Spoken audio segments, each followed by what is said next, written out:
Mr. President, the world is witnessing an exceptional period of turmoil. As it is, structural inequities and uneven development have imposed burdens on the global south. But stresses have been aggravated by the impact of the COVID-19 pandemic and the repercussions of ongoing conflicts, tensions, and disputes.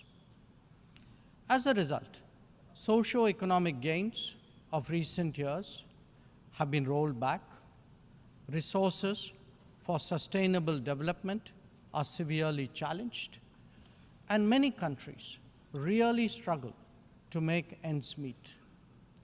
Navigating the future appears even more daunting today. At this juncture, it was with a sense of exceptional responsibility that India took up the presidency of the G20. Our vision of one Earth, one family, one future sought to focus on the key concerns of the many, not just the narrow interests of a few. In the words of Prime Minister Narendra Modi, it was to bridge divides, dismantle barriers, and sow seeds of collaboration that nourish a world where unity prevails over discord and where shared destiny eclipses isolation.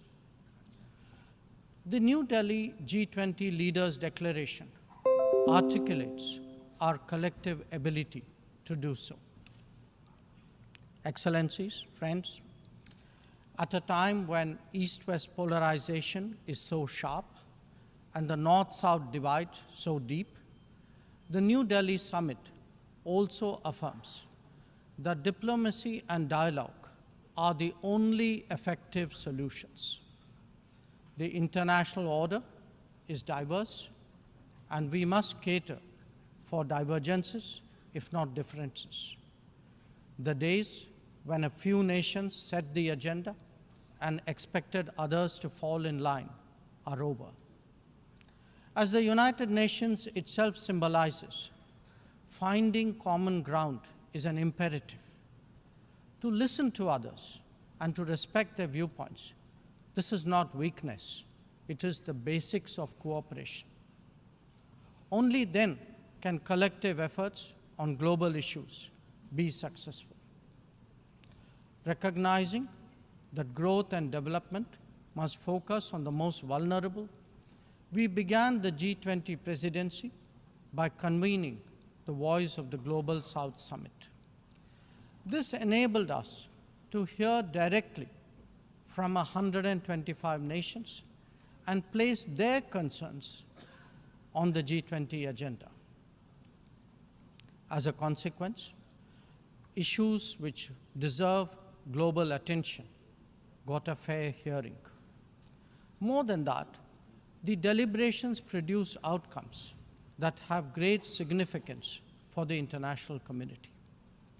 Mr. President, it was also noteworthy that at India's initiative, the African Union was admitted as a permanent member of the G20. By doing so, we gave voice to an entire continent which has long been its due. This significant step in reform should inspire the United Nations, a much older organization, to also make the Security Council contemporary. Broad representation is, after all, a prerequisite for both effectiveness and credibility. The outcomes of the New Delhi G20 summit will surely resonate for years ahead. Among them is an action plan for sustainable development goals, a crucial need of the day. Equally important are the high principles of life, lifestyle for environment, and the Green Development Pact as they shape our approach to our planet's future. The transformative role of digital public infrastructure has also finally been recognized. As the salience of women-led development in building an inclusive, and progressive society. The reform of international financial institutions has been given due weight, as has the resolution of debt vulnerabilities. Friends, the New Delhi G20 outcomes are expressed both as larger policies and as specific initiatives. They could be about building cities for tomorrow, or fighting corruption, eliminating hunger, or delivering quality education, ending plastic pollution, or preserving the ocean-based economy, or for that matter, enhancing food security, or even mapping global skills. Some address long-standing issues like gender divide and climate action. Others focus on new concerns such as responsible harnessing of artificial intelligence. All in all, we have placed for the world's consideration a set of actionable propositions, constructive solutions, and new directions. Even as we encourage collective endeavors, India also seeks to promote cooperation with diverse partners. From the era of non-alignment, we have now evolved to that of Vishwa Mitra, a friend to the world. This is reflected in our ability and willingness to engage with a broad range of nations, and where necessary, harmonize interests. It is visible in the rapid growth of the Quad, a mechanism today so relevant to the Indo-Pacific. It is equally apparent in the expansion of the BRICS grouping of independent-minded nations, or in fact, the emergence of the I2U2 combination. Recently, we hosted the creation of the India-Middle East-Europe Economic Corridor, IMEC. The forging of the Global Biofuels Alliance was another notable development. This willingness to work in an open-minded manner on specific domains is now a defining characteristic of the emerging multipolar order. Mr. President, all nations pursue their national interests. We, in India, have never seen that as being in contradiction with global good. When we aspire to be a leading power, this is not for self-aggrandizement, but to take on greater responsibility and make more contributions. The goals we have set for ourselves will make us different from all those whose rise preceded ours. India demonstrated this during the COVID through the Vaccine Maitri initiative. Our endeavors, like the International Solar Alliance and the Coalition for Disaster Resilient Infrastructure, have gathered wide support. Our espousing of the International Year of Millets is enhancing global food security today. We have built development partnerships with 78 nations across geographies. And we have also been first responder in disaster emergency situations. The people of Turkey saw that in February, as did those in Syria. Our commitment is understandably even greater closer home. When Sri Lanka experienced a severe economic crisis, it was India that first stepped forward. But even in distant regions, partners such as the Pacific Islands have appreciated our contributions to meet their needs in health, in technology, and in climate action. Mr. President, the most populous nation and the fifth largest economy in the world knows that its progress makes a real difference to the world. Especially so when so many nations identify with us for reasons of history, of geography, and of culture. They follow our experiences closely and evaluate our solutions for their larger relevance. Last week, the United Nations assessed progress towards achieving SDGs. The mood here reflected the struggle to overcome challenges, especially those of resource paucity. It is therefore vital at this midway that we expand our capacities and regain our confidence.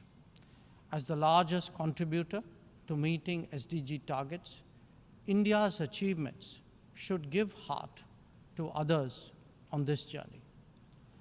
After all, the Global Multidimensional Poverty Index records that we have halved the global MPI value in the last 15 years, lifting 415 million people out of poverty.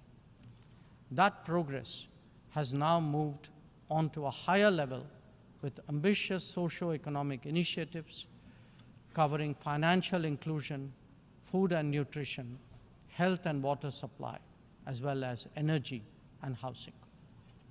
We are seeking to demonstrate that social welfare need not be the sole prerogative of the developed world. Excellencies, programs underway in India highlight the transformational role of digital delivery of public goods. It has facilitated scaling up, it has enhanced efficiency, and it has combated corruption. The national objective of leaving no one behind is forging ahead in so many dimensions. Moreover, the democratization of technology has opened mindsets, instilled confidence, and inspired innovations. Excellencies, in our deliberations, we often advocate the promotion of a rules-based order. From time to time, respect for the UN Charter is also invoked. But for all the talk, it is still a few nations who shape the agenda and seek to define the norms. This cannot go on indefinitely, nor will it go unchallenged. A fair, equitable, and democratic order will surely emerge once we all put our minds to it. And for a start, that means ensuring that rule makers do not subjugate rule takers. After all, rules will work only when they apply equally to all. Mr. President, we must never again allow an injustice like vaccine apartheid to recur. Climate action, too, cannot continue to witness an evasion of historical responsibilities. The power of markets should not be utilized to steer food and energy from the needy to the wealthy. Nor must we countenance that political convenience determines responses to terrorism, extremism, and violence. Similarly, respect for territorial integrity and non-interference in internal affairs cannot be exercises in cherry-picking. When reality departs from the rhetoric, we must have the courage to call it out. Without genuine solidarity, there can never be real trust. This is very much the sentiment of the Global South. Next year, the United Nations will be hosting the Summit of the Future.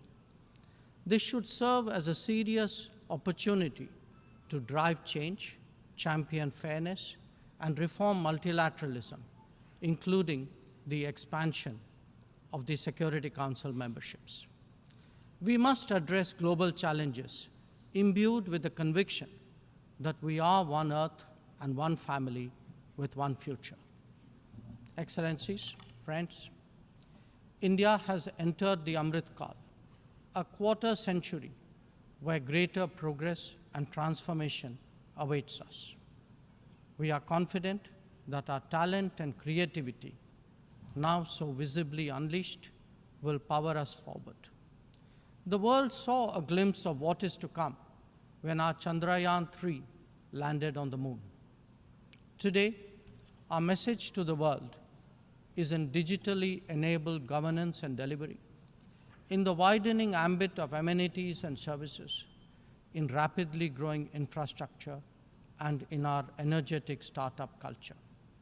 It is visible too in vibrant cultural expressions, such as in the arts, yoga, wellness, and lifestyle. Our latest assertion is in a path-breaking legislation to reserve 1/3 of the seats for women in our legislatures. Mr. President, I speak for a society where ancient traditions of democracy have struck deep modern roots. As a result, our thinking, approaches, and actions are now more grounded and authentic. As a civilizational polity that embraces modernity, we bring both tradition and technology equally confidently to the table. It is this fusion that today defines India, that is Bharat. I thank you, Mr. President.